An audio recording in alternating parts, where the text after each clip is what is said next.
First Amendment stands as a major block to the ability to be able to just, hammer it out of existence. So what we need is to win the ground, win the right to govern by hopefully having, winning enough votes that you're free to be able to implement change. And I think the dislike of and anguish over social media is just growing and growing and growing. And it's part of our problem, particularly in democracies, in terms of building consensus around any issue. It's really hard to govern today. You can't, the referees we used to have to determine what's a fact and what isn't a fact are kind of, been eviscerated to a certain degree. And people self-select where they go for their news or for their information. And then you just get into a vicious cycle.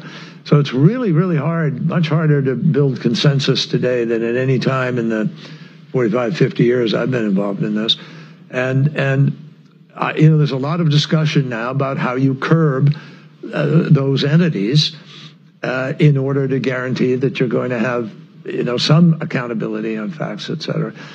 But look, if people go to only one source and the source they go to is sick and, has an agenda and they're putting out disinformation, our First Amendment stands as a major block to the ability to be able to just, hammer it out of existence. So what we need is to win the ground, win the right to govern by hopefully having,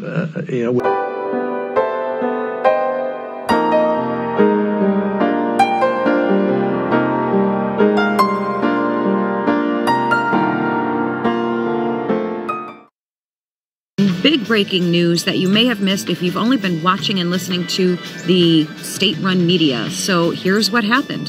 The FCC recently approved George Soros' purchase of over 200 radio stations across 40 markets. How many people do these stations reach? Only 165 million Americans. The approval was fast-tracked just weeks before, what? Oh, the presidential election. Interesting, curious, strange. Not. Concerns, rightly, have been raised within the FCC that the move may have been, what?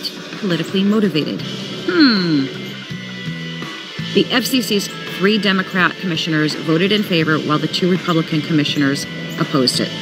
I mean, these are all no surprise. FCC rules limit foreign ownership of U.S. radio stations to 25%, but Soros sought an exception. Soros used foreign investment to fund his bid and requested a waiver for the standard review process. The expedited approval bypassed a national security review, which could have taken up to a year. If you do not understand why this is such a big deal and what the problem is with this,